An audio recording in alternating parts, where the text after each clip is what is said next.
Hola, buenas tardes, buenas noches, buenos días incluso, estimados compañeros y compañeras que nos escuchan. Antes que nada les mandamos un fuerte saludo y les deseamos que les haya ido bien en los parciales y que las vacaciones ya lleguen pronto para ustedes. Este es el programa de arte conceptual moderno en México y yo soy Mariana Oropesa y hoy vamos a hablar de una de las artistas más icónicas y debatidas desde finales del siglo pasado hasta la fecha, 2019. Teresa Margolles Sierra. Nuestros invitados principales son Carlos Jiménez, quien es crítico en arte en redes sociales manteniendo un canal de YouTube, y también Pedro Vázquez, fan distinguido del artista desde hace ya muchísimo tiempo. ¿Cómo están, chicos? Hola, buenas tardes. Muchas gracias por la invitación. Hablemos de quién es esta gran artista. Ella básicamente es una artista conceptual, fotógrafa, videógrafa y diplomada en medicina forense mexicana. Sus obras se centran en explorar las causas sociales y consecuencias de la muerte, denunciando la violencia que azota México, principalmente la violencia que azota el narcotráfico, y con el objetivo de posicionar los asesinatos en las mesas de debate públicas. En pocas palabras, que no quede en el olvido, que se tome en cuenta la verdadera importancia de esta situación en México.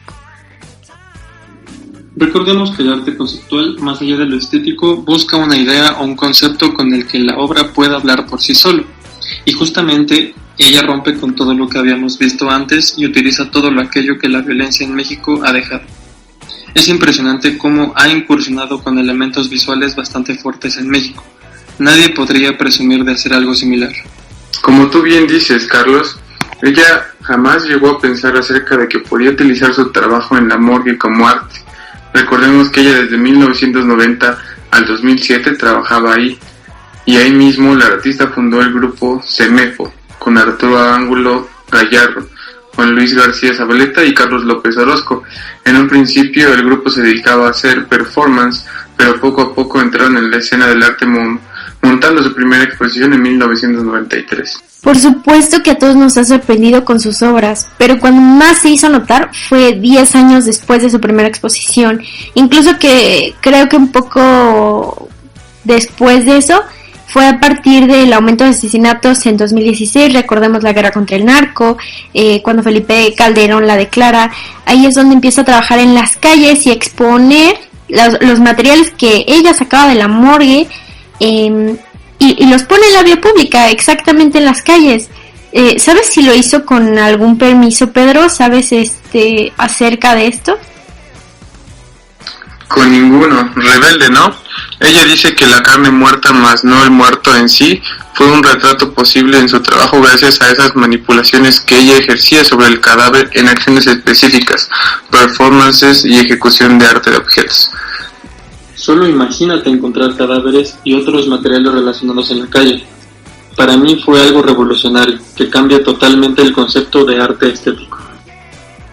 El uso del cuerpo como materia fundamental para su producción era escandaloso, sí, quizá lo siga siendo, pero ese recurso visual que tomó como soportes esenciales el desmembramiento, los órganos y los fluidos, a veces solicitados, a veces robados, va más allá de la provocación y se relaciona mayormente con la reflexión sobre lo oculto y los prejuicios en lo que respecta al destino, tratamiento y cuidado de la corporalidad muerta en México. Una de las obras que yo creo que más me ha llamado a mí la atención, y yo creo que a muchos internautas, incluso personas que han ido a ver sus obras, es Lengua, del año 2000. Fue como un remake que tuvo origen en el cadáver de un punk.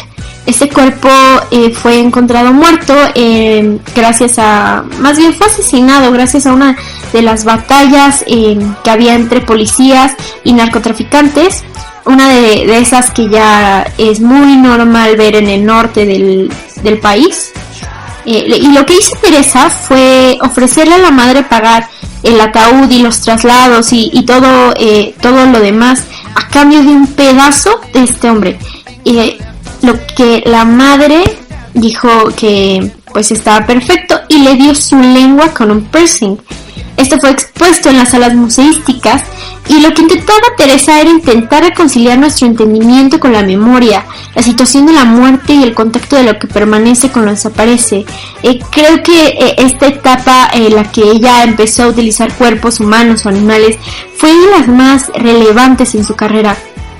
Tiempo después ella empezó a ya no a mostrar los cuerpos en sí, sino mostrar el proceso que dirigían a ese estado de invisibilidad para esos muertos. Entonces, sin embargo, yo sigo creyendo que detrás de todo eso había mucho más conceptos, una idea mucho más clara al presentar los cuerpos. Con la creciente ola de violencia en México, el auge del narcotráfico y la guerra contra el crimen organizado, su producción se perfiló a fotografiar escenas de crimen, hacer moldes con los cadáveres y recolectar desechos, no con el fin de mostrar lo obvio o simple, lo aparente, sino de impregnar espacios determinados con la sustancia de lo muerto. Es algo inusual de cierta manera, porque pese a que siempre estamos en contacto con las noticias y los normalizamos, Teresa nos apega más a la realidad y nos dice que existe detrás de personas con familia, con sueños, con aspiraciones, un total resurgimiento de la humanidad. Este ha sido probablemente el momento más rico en toda su trayectoria, cuando el retrato de la muerte atravesó las fronteras del qué para trastocar el cómo, y romper con las barreras de la exhibición y el espectador, inundando al público, penetrándolo con el cadáver hecho atmósfera. ¿Y se acuerdan de las obras de vaporización y en el aire? Una en el 2001 y la siguiente en el 2003, muy parecidas, porque Teresa lo que hizo aquí, en lugar de mostrar los cuerpos, exhibirlos de esa manera, lo que hizo fue mostrar, como dijimos antes ya, el proceso que los invisibiliza, ¿saben?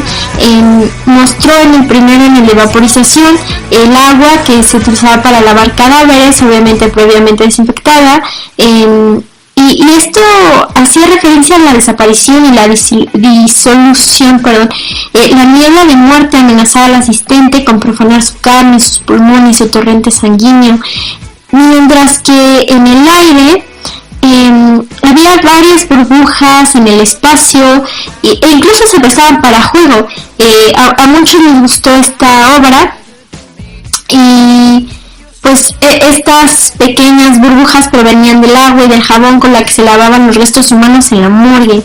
Esto yo creo que nos podría dar como un poco de repulsividad, pero en la belleza de la burbuja realmente no se notaba y servía más como evidencia de lo que resulta en nuestro pensamiento con respecto a un cuerpo vivo y a un humano. Creo que Teresa buscó una forma de literalmente contactarnos con los muertos, nuestros compatriotas mexicanos ya fallecidos.